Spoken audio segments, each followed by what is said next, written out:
because this is something that you are going to have to unfortunately do on a daily basis. You are going to have to combat your insecurities on a daily basis. You are definitely going to have to think about the things that, could make a negative experience for someone else. So catch me if I fall.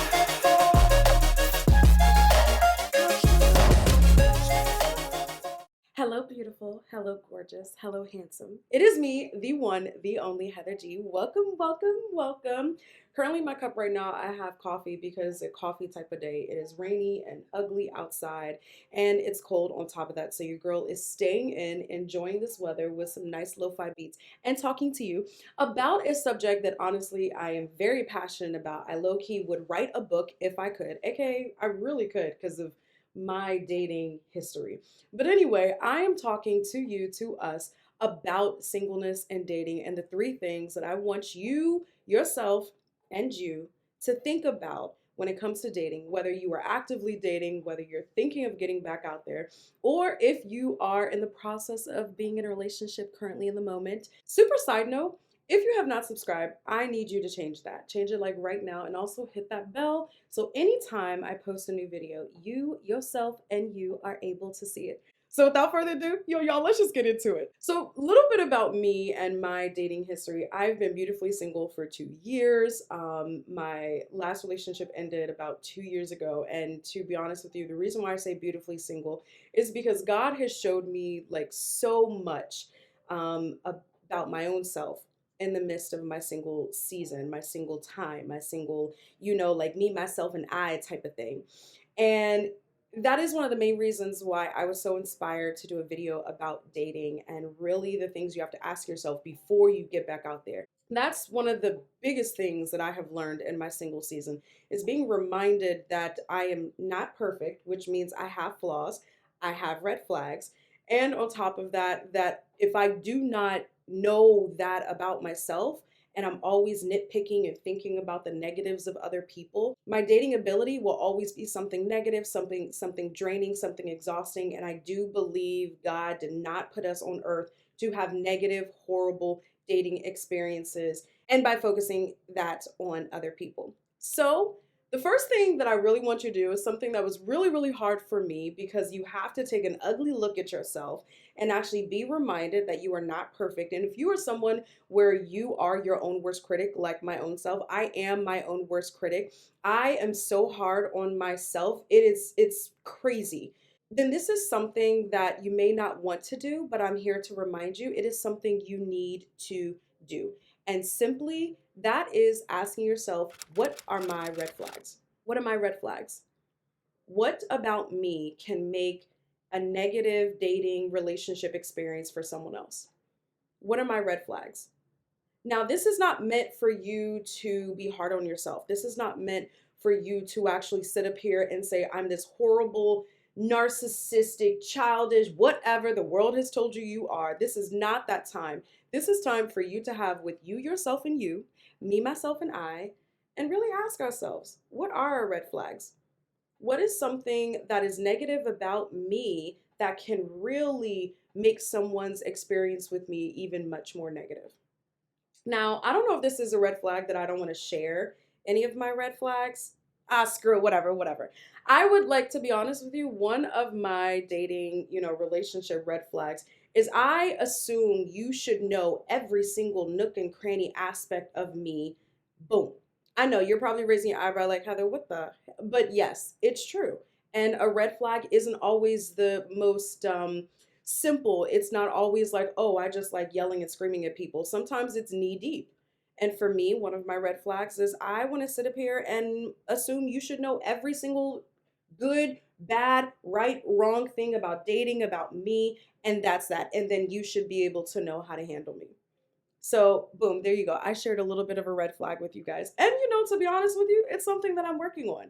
It's something that I'm working on. And that, on the flip side, one thing you'll notice about your red flags is that because it's something that you easily will do for others. I'm going to say that again. Sometimes what your red flag is, something that's negative within you, is because you so easily do it for others. If I get a vibe, if I get the energy that someone likes something, I will hold on to that and make sure that I never ever disappoint that person in that area again. But again, I'm human, so hey, I'm bound to disappoint some people as you are. I'll drink to that. Then, second thing. So after you have really thought about what your red flags are, and it could be one to two things, it could be three things, but all I'm asking you is to be really 100% honest with yourself. The second thing that I want you to do, and you're gonna need your pen and notebook for this or your notes because this shit is crazy, excuse my language. The second thing that I want you to do is I want you to ask yourself, do you do for yourself that you would want your potential partner to do for you? Ooh, I just came for your soul, aka I came for my soul too, because that's a good question I have to ask myself.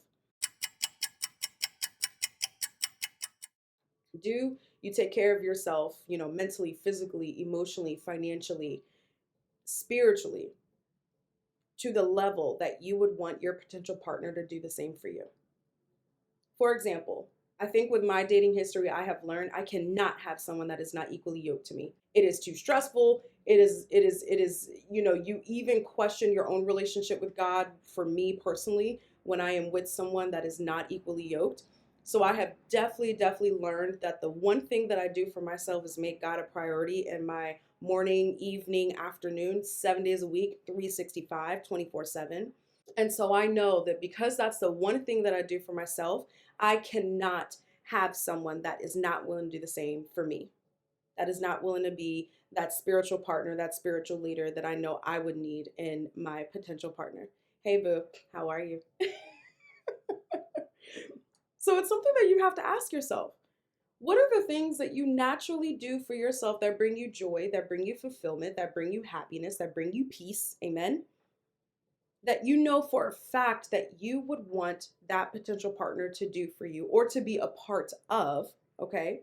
And if you don't even know, then honey boo boo, we gonna have to change that. Now, the third thing I am going to definitely say, and we're not going to like this because unfortunately we are living in a time, we're living in a place where it's so nuanced and it's a subject that's not talked about enough or it's talked about too much, which kind of leads to the red flag conversation, which is, what are your insecurities? Where are you with your insecurities? I think one of the reasons why the dating culture is so toxic and it's hard. It's low key hard out here. I think one of the main reasons is because people are not paying attention to their own insecurities or paying too much attention to them, which puts up all of these blocks, which then goes back to why dating for a lot of people is so hard, is so exhausting. And a lot of people, especially women in their late 20s, early 30s, mid 30s, are like, you know what? I'm good. I am so good.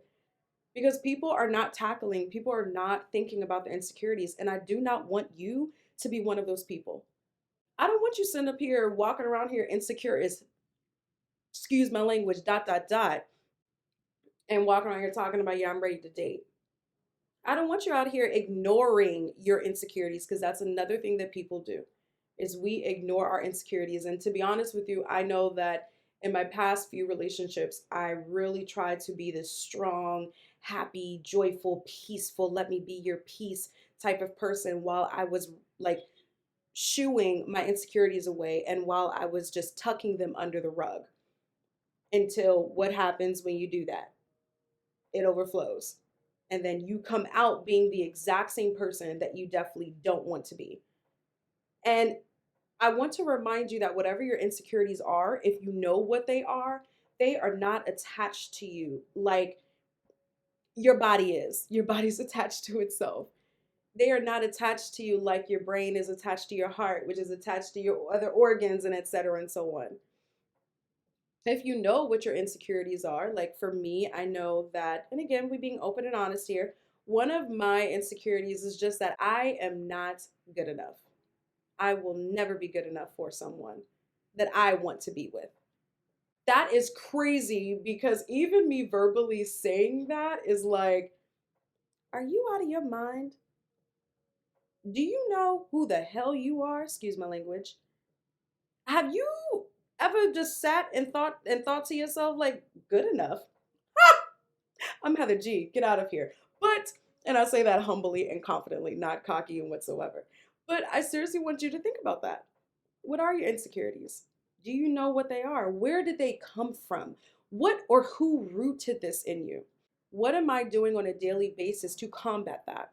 And so these three things are the things that you truly have to think about before you say yes, or before you get back out there and dating, or before you truly make a decision if the person that you're currently dating is going to be the person that's it for you. What are your red flags? Do you do for yourself that you would want your potential partner to do for you or do with you? And what are you doing about the insecurities that you have? How attached are they to you and to your identity? How do they fight against who you truly are as a person? Don't get it twisted. I mean, even with me sitting here with you talking about dating, and definitely I am confident and love the person that I am, none of us are perfect. Will ever be perfect, FYI. And nothing about these three things that I want you to think and ask yourself require you to be perfect. Require you to say, okay, I know what my red flags are. Boom, got that. I know what I do for myself. Boom, got that. I'm tackling my insecurities. Okay, I'm perfect. No, because this is something that you are going to have to unfortunately do on a daily basis. You are going to have to combat your insecurities on a daily basis. You are definitely going to have to think about the things that, could make a negative experience for someone else. Deep down, your red flags. And if any of these three things you do not know the answer to, if any of these three things you think to yourself and I'm like, I do not know.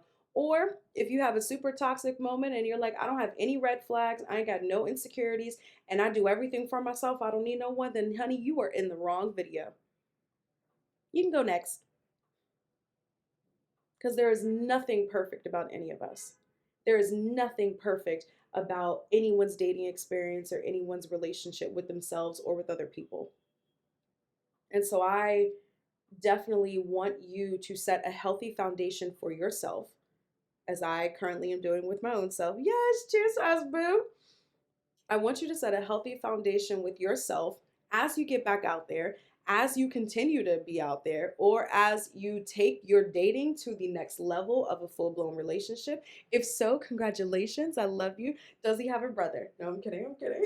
Yo, I'm low key hilarious. But I seriously want you to set a healthy foundation for yourself before you get back out there or as you continue to be out there. I thank you so much for being here. I hope your tea, your coffee, your mimosa, whatever you're drinking. I'm going to have some mocktail ideas for you guys coming up. I am so, so excited. I actually got a whole new shipment of things that I'm excited to put together. I cannot wait. So thank you for tuning in. Thank you for being here. Keep me posted on your journey and let me know in the comments exactly anything you'd like to share with yourself or where you are in your journey. I will see you next week. So catch me if I fall.